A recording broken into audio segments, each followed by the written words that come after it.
Alright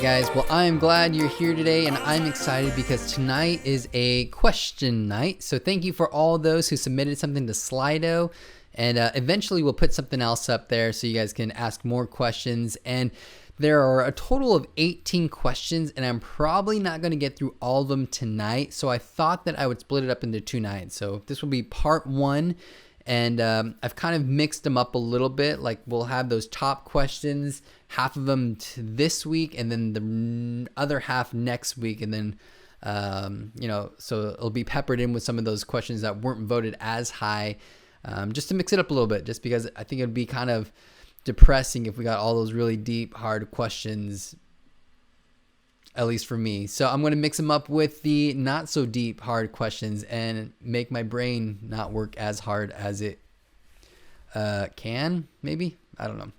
But just to give you a warning, for some of these questions and for some of these answers that I'm going to give, they're going to be hard to answer because, first off, it's not a conversation where I can clarify what you mean by this or how are you asking this question. So my answers might not be so fulfilling, and part of the reasons are 2 reasons, really. The first one is, again, because I can't ask those clarifying questions. I can't ask, what do you mean by this? Or it just might be simply me in my stupid brain that I'm not understanding the question correctly. So if that is the case, though, I encourage you guys to either write something in the chat or leave something in the comments, and then I can address it either next week or live with you right now, typing it up, whatever it might be. And the second question, or the second reason why the answers might not be satisfying, is because sometimes there just aren't satisfying questions. That's not what I mean. Sometimes there just aren't satisfying answers to those questions. Sometimes we have a question, but the answer just isn't satisfying. And what I mean by that is that it doesn't give us that warm, fuzzy feeling that we're all hoping for. Sometimes it's just hard news, but that's the case with truth. Sometimes the truth just doesn't give you those warm, fuzzy feelings because it's the truth. It doesn't care about your feelings. It cares about what's real and what's reality and what's true with a capital T. So I just want to give you guys that warning. So if you're looking for warm, fuzzy feelings, you might not get them, but I do hope that you have some deeper understanding about these questions. And if you don't have any deeper understanding about these questions, maybe just leave me a comment and saying you're not doing a very good job, or ask a question and say, like, can you answer this part of this question? This will help me better digest it a little bit more. But that's all I have. So I'm excited for this, and we're going to go right into the questions. So I'm going to go ahead and look at the first question we got here. Why is the God of the... I need to learn how to read. Why is God so violent in the Old Testament? All right, you guys are really lobbing these easy questions at me, and I'm so glad I started with this one. I probably should have read through them a little bit better before I did that. But why is God so violent of the Old Testament? And it's a really, really good question, and I think it's one of those questions that you're not going to get a warm, fuzzy feeling about because, again, this is a hard question, and I don't think it's an easy answer that's just going to make you feel good. But I do hope it makes you think. And so I wrote down a few things to think about. And this is why I really wish that we could talk about these at least one-on-one or face-to-face or through an email, through a chat, whatever it might be, is because there are a lot of things that go behind this question. I mean, just meeting people where they're at if they have this question, like, why is God so violent? I mean, there's sometimes, we've talked about this a little bit before, that we have these confirmation biases in our lives that, we want to view the world a certain way because of certain experiences we've had. And I think when it comes to the violence of God or the unfairness of God, we have, these things that we've experienced in life that kind of shape our view of how we view God. And this is just one of those things. But one of the questions I would want to ask is a clarifying question. Is like, what do you mean by violence? because we all have a different expectation or a different definition of what that might look like. I mean, is this the violence that God is committing himself, or is this the violence that God's people are committing? Because those are two very different things, even though they seem sometimes like they are the same thing. Like, I mean, sometimes you hear and you read about people who are doing violent things in the name of God. But yeah, I think you can look at those people and say like, well, that's definitely not how God wants you to go about your life or how to live your life. But sometimes it's like, okay, I see how that direction is from God, and I kind of get where you're going. It doesn't make me feel good, but I get it. So the first thing I'd want to do is define what you mean by violence. Is it God's people? Is it God himself? What do you consider violent? Like, what does that actually look like? Where's the line between this isn't violent and now this is violent? But then also, I want to know some context of what you're actually talking about. Because this is one of those questions that people regurgitate, that they hear people say all the time, like, oh my gosh, the God of the Old Testament, that was a crazy God. It's probably a different God than the New Testament. I mean, he was so violent, and he was so unforgiving, and he was so harsh, and he was all those things. And I know that when I've got this question asked to me, I always ask these questions, the clarifying questions, but which event are you talking about? Like, what instance are you talking about? And most of the time, people don't even know where to find those events in the Bible. And for me, that's just kind of telling, because it's just one of those things that they've heard people say a ton of times, but they don't actually know where it is in the Bible. And I'm not saying that it's not in the Bible, because it definitely is in the Bible. I just want people to know what they're talking about. So if you ask this question, why is God so violent? Give an instance so we can talk about that, because I think context can sometimes give us clues of what that violence actually is all about. And if you get asked this question, I think it's a fair question to ask, like, where are you talking about? Because again, you want to know where this person is coming from. Is it just something that they've heard, or have they actually done their research and they know what they're talking about? And like I was saying, there are places in the Bible where God seems to be very, very violent, and where he, people always like to bring up genocide and how he says, go attack those people.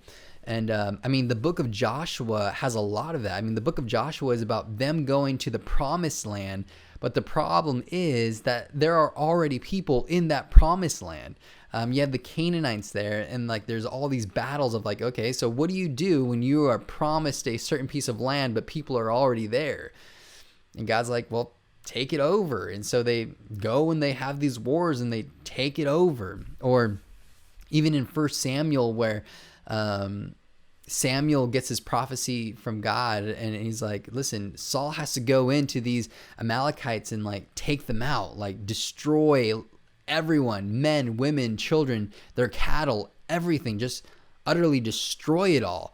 And you read verses like that, and you read passages like that, okay, it's like, okay, what are we supposed to do with that? So here are a couple of passages that you can look at and you say like, okay, God is obviously being violent towards people, and violent in the sense of, he's causing harm. He says, take over those people, destroy them, whatever it might be. And so what do we do with that? How do we answer this? How do I answer this? Man, thank you again for lobbing me a softball with all this stuff. Great first question to ask me. But yeah, so let's dive in and let's see what kind of the things that I've written down a little bit. So how are we supposed to handle this? And I think the first thing that we're supposed to do, or that I would do at least, is like, again, ask that question of, what do you mean by violent? What do you mean by violence? Because again, all of us come from different areas of life. All of us come from different mindsets of life. And so what's violent for one person might not be violent for another person. And so what is that line of what do you consider violent? And are we like pushing or personifying like our ideas of violence onto God? Because, or even just human conceptions of what violence is. Because for me, when I think of violence, I think of that irrational response that people have towards another person that they cause harm. I think that's a violent act. When it's just irrational and they're going road rage, I think that's an irrational thing. That those road rage fights that you can find, like, not that I looked them up, but I think those irrational fights are like violent, and they bother me a lot.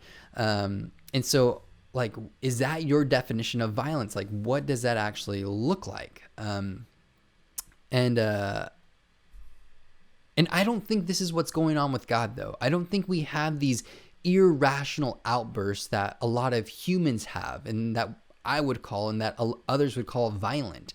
I just don't think we see that with God. In fact, let me give you kind of an example, or I don't know, just something to think about. Like, when I watch a UFC fight and versus when I watch a street fight or something, people look at those two things, or a person can look at those two things and say, well, those things are obviously violent actions. Where for me, I see it from a different perspective, just because I've been part of that world. I've been part of street fights, and I've been part of, the mixed martial arts community, where I've trained with people who this is what they do for a living. Like, they fight for a living, and there's a drastic difference there. I think one is, this irrational, road rage type of thing, where they get into a street fight and it's just very malicious. I just want to hurt the person as much as I can. Where the other one is like, well, I'm trying to do something for a cause, and maybe they're trying to hurt somebody, but it's a little bit different. And the best way that I can show you the difference in these two worlds is that if a professional fighter were to, for whatever reason, get into a fight on the street with somebody who's not trained, and I don't know why they would, but let's just say that happened. Maybe they're trying to do something, but I can almost guarantee that the professional fighter isn't going to use all of his brute strength to subdue this person over here. They're not just going to beat them up to hurt them in a way that's like just out of anger and being malicious or anything like that. I don't see 97% of professional fighters doing that, but I do see that if they were to enter a fight, that they would have a purpose for doing that. And I think the main purpose would be to restore some peace there. Like, they would have to intervene for a great enough purpose to say, like, I need to restore some peace there. And even when they would try to restore peace by entering into this fight, I think they would do it in a sense of like, I'm going to use as little force as I can to meet my goal, to restoring peace. And unfortunately, I think sometimes it does mean that person has to do enough force where they put this other person in a hospital.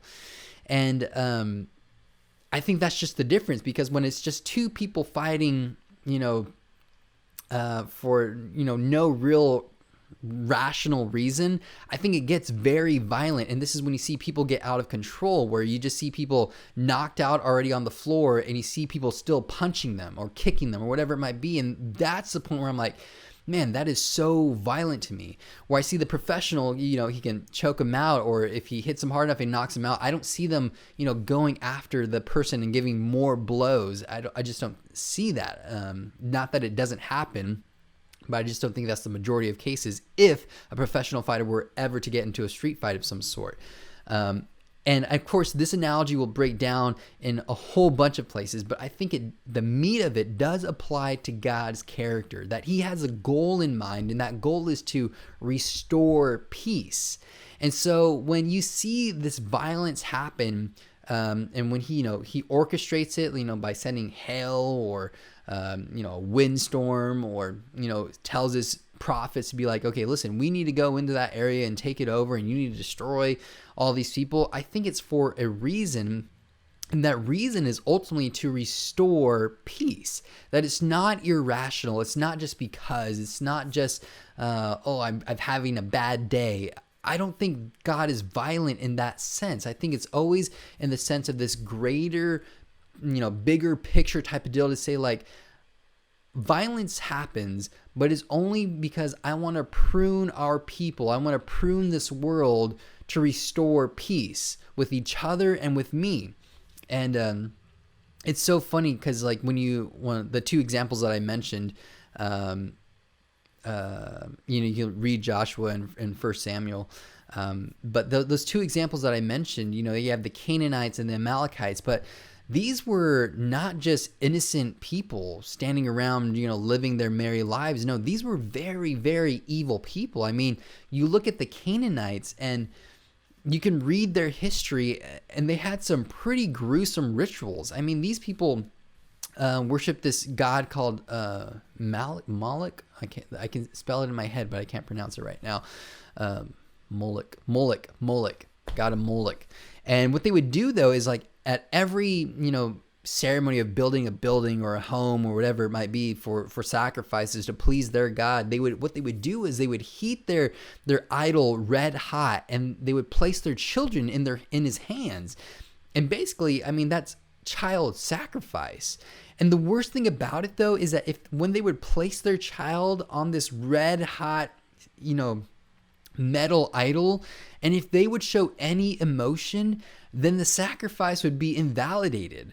And so it was a really gruesome, violent people. And they, I mean, there's wars and stuff that happen, but you look at this and it's like, man, that's evil to sacrifice your child like that. Like, I don't know. It blows my mind. And I think in a lot of these cases, God has a lose-lose situation because, we see evil in the world and we ask the question, well, why doesn't God do anything about evil? And then you read a story like that where, they go and they destroy the Canaanites. And you're like, okay, well, why did God do that? It's like, well, he's dealing with evil.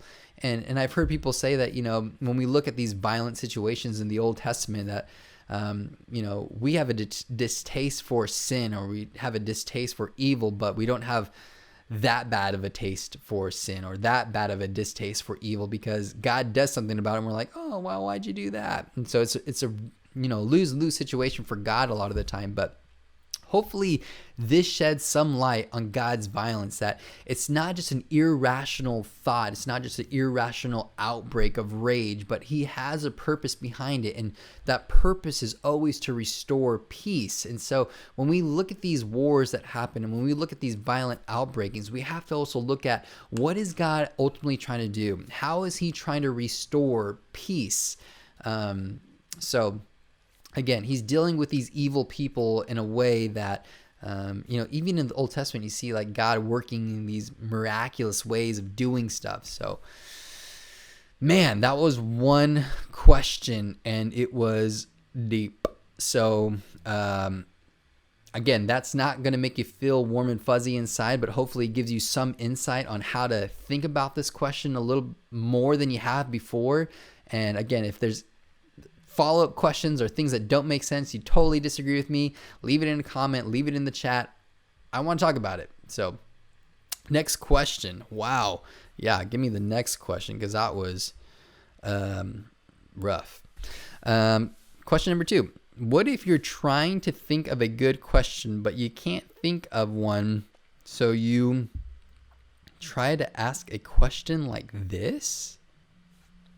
My word, what does that even mean?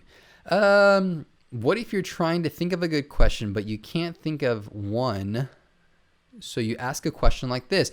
Perfect. That was great, man. That was a good try on your part to ask a question, and then you just ask a question like this. What do you do? I think you just showed us. That's the best you could do, but that's good. Gold sticker for that part, maybe. Moving on. Question number 3. Is sex before marriage ever okay? All right. Sex before marriage ever okay? What do you mean by ever okay? That's my first clarifying question that I would like to ask. I mean, I love answering questions with questions because it just means I don't have to answer.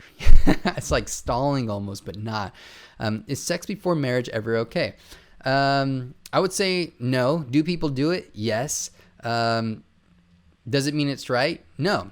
Do I believe that because God said so? Yeah. Is that the only reason? No. So let me break this down a little bit. Sex before marriage ever okay? I would say no. And the reason I say that is because God says it. But the reason I believe that God says it is because it's the best thing for you. In the sense of like, listen, God says, when two become one, may that never be undone. And I think it's very, very true there that, God is first of all, the author of what marriage and sex should be. So if he's the author, if he wrote the directions, if he invented it, if he has the master plan for how this thing is supposed to be designed, I think we should ultimately listen to him.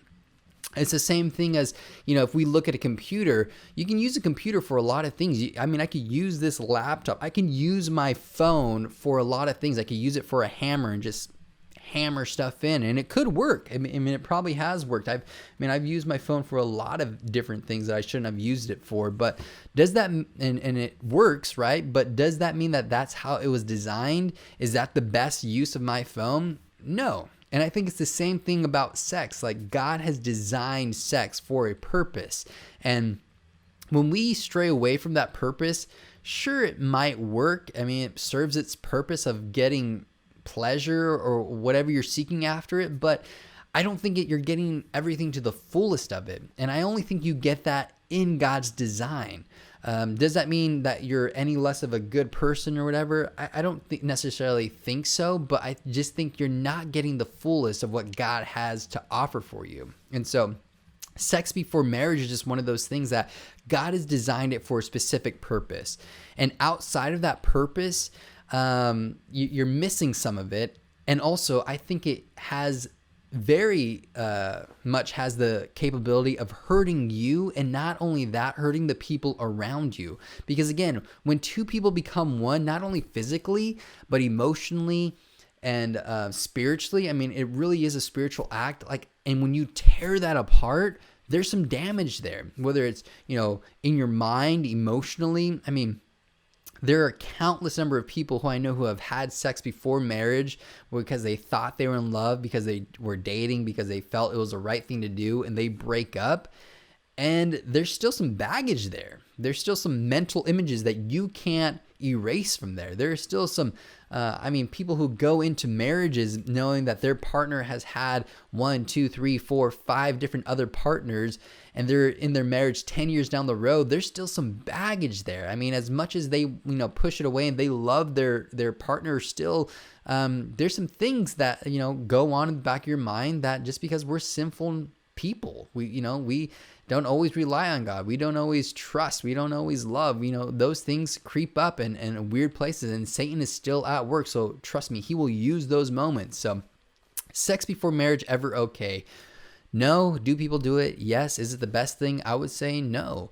And for those reasons, because God designed it, because there's hurt that comes from it.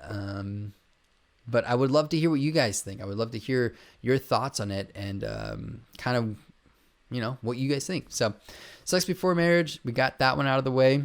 Number 4, why would God condemn his own son to torment and death at the hands of people that he was planning on forgiving? Why not just forgive them? Great question. Why would God do that? Why would God send his only son to be tormented and killed and die a criminal's death for people he was going to forgive? And I think this is the part that we forget a lot of the time, is that God is not only a loving God, but he has to be a just God. And so how does justice work in this? I mean, someone has to pay the price. And this is just in your everyday life. Like, if someone rear ends me and my car gets a, big old dent in it, someone has to pay for that. Either it's the person who hit me and their insurance has to pay for it, or if they don't have insurance, then I have to pay for it in several ways. I either have to really come up with cash out of my pocket to get that fixed, or I have to pay for it by, living with that huge dent. It looks bad. It's an eyesore. Now my car's all broke. Maybe you have to take off the whole bumper because it was that bad. Like, I'm paying for it just by having it look bad. Someone has to pay for the injustices of the world that happen. And even think about yourself. Like, when someone wrongs you, how is that made right? How is justice served?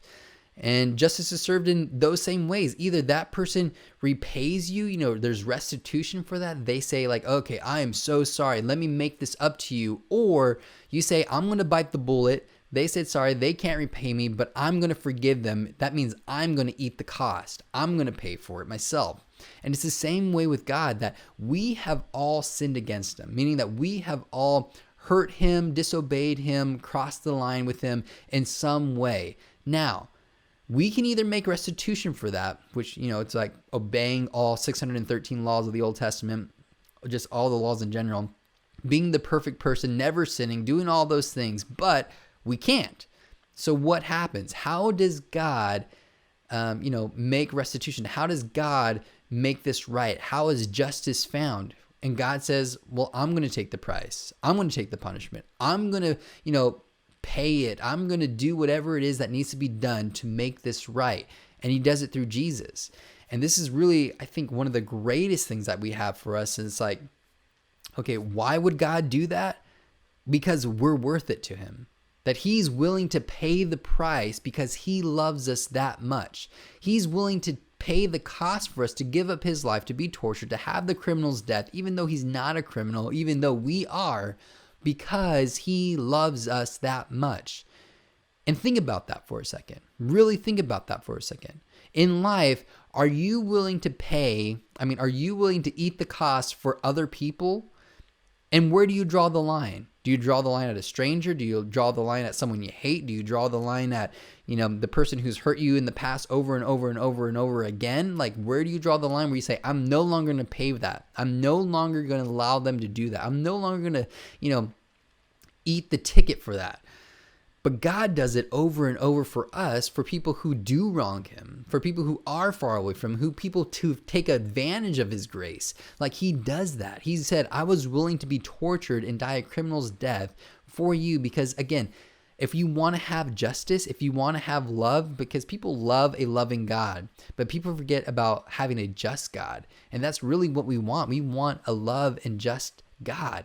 And Jesus does this in both ways, that he says, I love you enough to take the justice part on myself.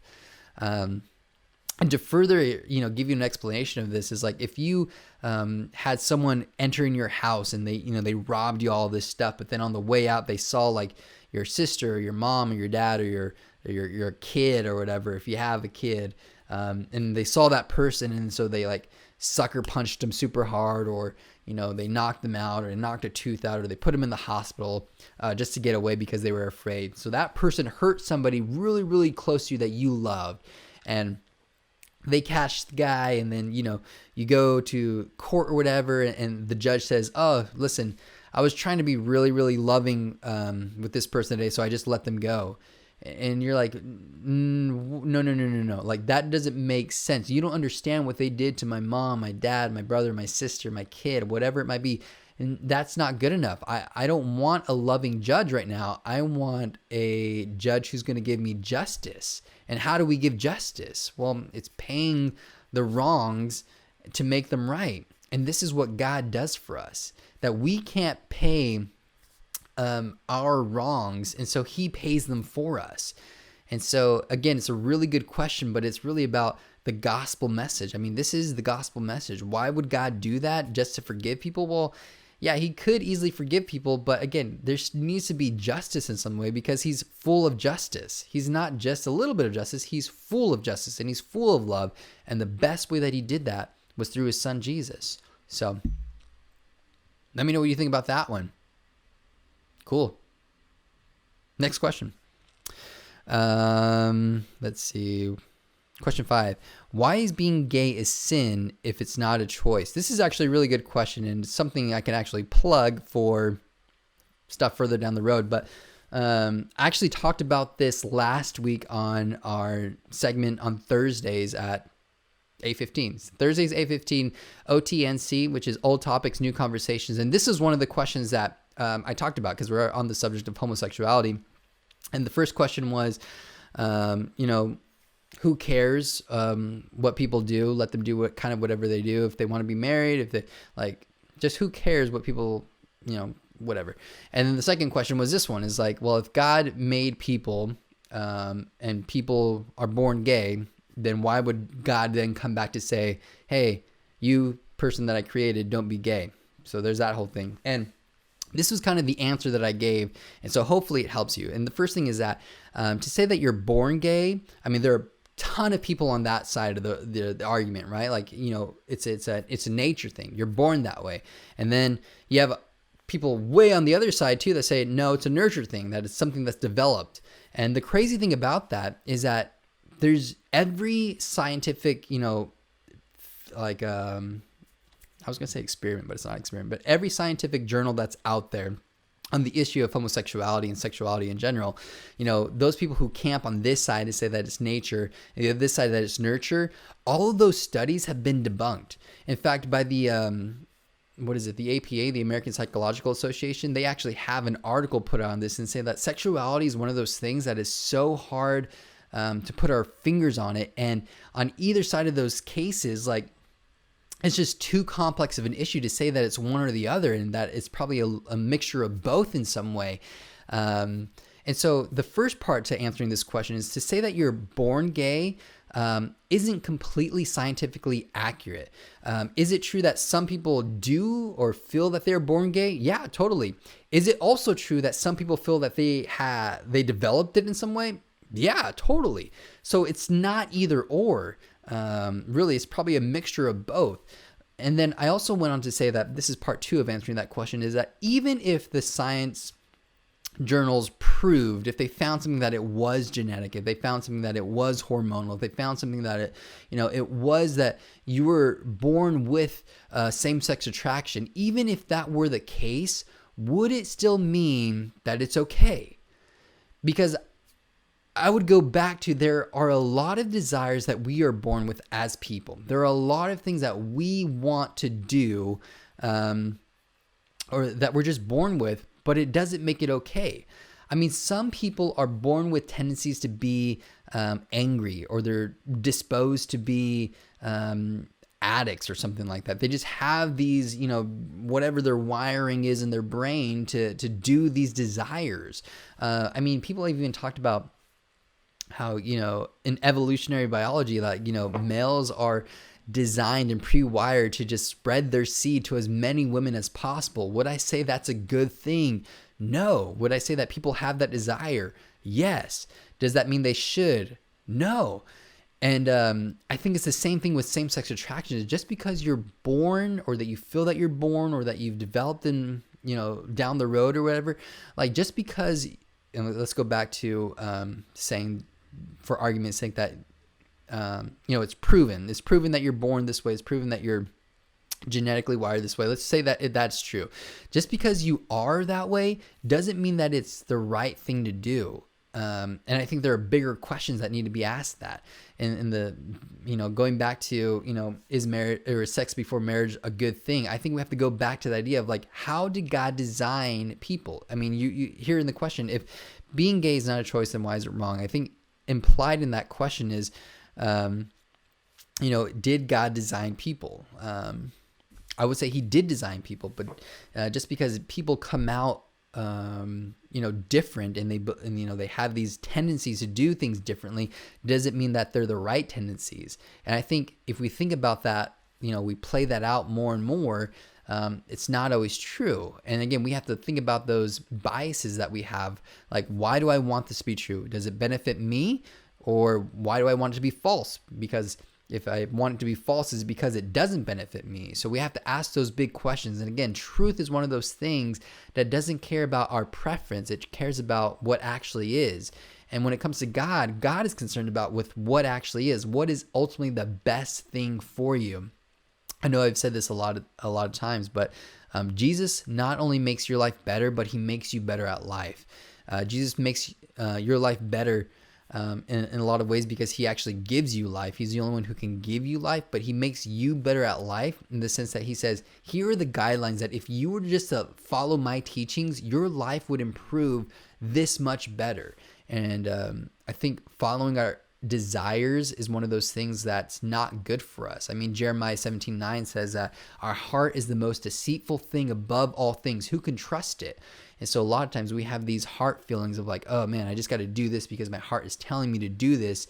But I think if we're honest, at least for me, most of the time that I follow my heart and I don't think about things logically, or I don't put things in perspective, my heart leads me astray and actually causes me pain to do the wrong things. And so, why is being gay a sin if it's not a choice? I think it goes back to, the first 2 points that I made. That first, it's not scientifically accurate just to say that you're born gay, because according to scientists, it's not really determined either one. There's too complicated of an issue.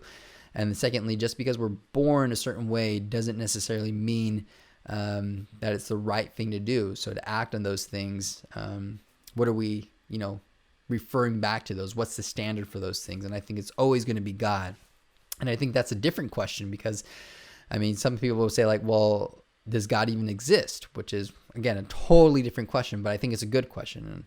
And, sometimes we get ahead of ourselves and we want to ask like, why is God like this? Why is God like this? Before we ask the real question of like, does God even exist? So that's my answer for that. And moving on to number 6, why did God make humans? Perfect. Why did God make humans? I don't know. My best guess would be that he would want to have a creation experience just the love and community that he's experienced. Again, as Protestant Christian believers, we believe that God is a Trinity, that he's 3 in 1, that he's built into a community, the Father, Son, and Holy Spirit, and that there's this loving community, and it's I think it best makes sense that he is like some type of community, because if he wasn't a community, then he had to create out of a need, meaning that he couldn't experience what it was to self-sacrifice for someone else because there was no one else there. And so for them to have 3 in 1, there was already a built-in community there, and that community to be self-sacrificial for each other, I think is a beautiful picture of like what the Godhead actually looks like, or what God is actually like. And so why would he create humans? I think it's for that same reason, that he would want people to experience the same love and joy and happiness that you can experience when you have self-sacrificial love. And I think a good example is like when you have someone close to you and you experience like a really good show or a really good song or a really good movie, your first inclination is to be like, oh, I got to tell so-and-so about this movie. I got to tell so-and-so to hear this song. I got to tell so-and-so to, watch this, because you want to share that same joy that you experience. You want to share that same joy that you found. And I think it's that same kind of feeling with, God, that he's like, man, I have this great thing going on. I want other people to experience this. So I'm going to spread the love, and I'm going to create beings who can experience this with me. And so I think that's why he created human beings, but I don't know. I don't know. That's my best guess though. So take that. Next question. Do religions that believe / worship God and another person, such as Mary, saved? I think you're asking, are those people saved, or are those other religions saved? It depends on what you mean by believe. I would say the worship part, if you worship any other God, you're probably not saved, because I think you've misunderstood the gospel, you've misunderstood God. But if you believe in other people, I don't know what you mean. Believe in the sense of worshiping, probably not. But I think it's the same reason though that, God is a jealous God, that he's like, I don't want my love split between other idols in your life. I don't want my love split between other gods in your life. If you're going to say, I'm going to worship them this much, like 25%, I'm going to worship you, 3/4 of the time though, like, or 75%, then that's I'm going to live my life. Like, God's like, no, I don't want that. I want 100% of you. I don't want you to, be split, because they're not even worth it. Like, I am the one who created everything out of nothing. I gave you life. I self-sacrificed myself even when you were far away from me. Like, I'm willing to give you everything. How far? I've gone 100% of the way for you. How far have they gone for you? And that's a horrible way to think about it, but it's also a great way to think about it, to say like, here is a God who gives 100% of himself before you even make the first move. So if you can think of other religions, and maybe you want to be more specific about what religions you're talking about. Mary is probably Catholicism, but if they're worshiping, if you're worshiping some person or some other God for your salvation, I think there's a definite problem there. I think there's a definitely heart issue there. I think there's a definite trust issue there. I think there's a definite understanding how big God is there. So I'll leave it there. Question 8, and this will be the final question for tonight, but continue to leave your comments and messages in the chat and comments. I would love to hear you and talk to you. Why do you believe in God? Why do I believe in God? That is a great question. Why do I believe in God? And I think there are multiple reasons I believe in God, but I'm a Christian because Christianity is true. And what I mean by that is that I think it comes down to, it makes the most logical sense in the world that we live in. That Christianity best reflects the reality or the world that we actually live in. And the reason I believe in God is because, not because the Bible tells me so, first off, but because there are big questions of the world that have to be answered. Like, why are we here? What's the purpose of that? How did the universe begin to exist? What makes sense of the design that we see in the world or in the universe? And I think the best answer to that is a single God who created everything for us to, have us look back at him. And I think the thing that encompasses kind of all four of those attributes for me is Christianity. That in Christianity, you have one God who created everything to point back to him only for his glory that we might see. And, I look at things that like, the cosmological argument. Why is there something rather than nothing? The moral argument even, like that's why I believe in God. Like I see that there are actual wrongs and actual rights out there, and who's the one to define it? Is it me? Is it you? Is it the people who are in power? Is it a nation? Like, is it more than that? And I would say that it's more than that. That you can't call a stick crooked unless you've seen a straight stick, and so I think that straight stick is God. The universe. I mean, the universe expanding. Big Bang Theory. I think all of those things point to there being a creator, or supporting this idea that Scripture talks about, that there was nothing and then there was something.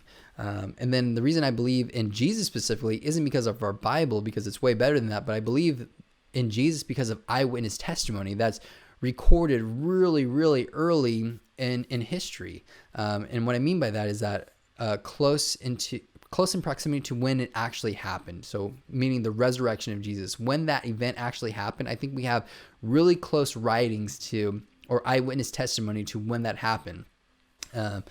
So that's why I'm a Christian, is mostly because reason and logic and evidence, and then obviously the Holy Spirit giving me some confirmation of that. But I would put the least amount of emphasis on that, in the sense of it's not the main reason why, because I think feelings are subjective and they can be misleading a lot of time. Just like I wouldn't trust an atheist to say, I'm an atheist because it feels good, or I'm an atheist because I read a book, or I'm a Mormon because I have a burning in my bosom because it feels good, because I read a book and I prayed about it. Like, those just aren't compelling to me. But to give me logical steps of like, this is why I believe, that's what it was for me. So I'd love to talk about those sometime too. So if you have a question about what those arguments were that said like, okay, this is what moved me from believing maybe not a God to there being a God, I'd love to talk about those. So just let me know if you want to hear about them. But that's all we got for tonight, and come back for next week, because it's going to get even more juicy. And now that I look at the first question for next week, I am not looking forward to it. Just to give you a little teaser, this is the question for next week. If God asked you to do something horrible like kill your son, would you do it? Okay, perfect. All right, guys. Again, comment, chat it up, and we'll see you soon. Bye.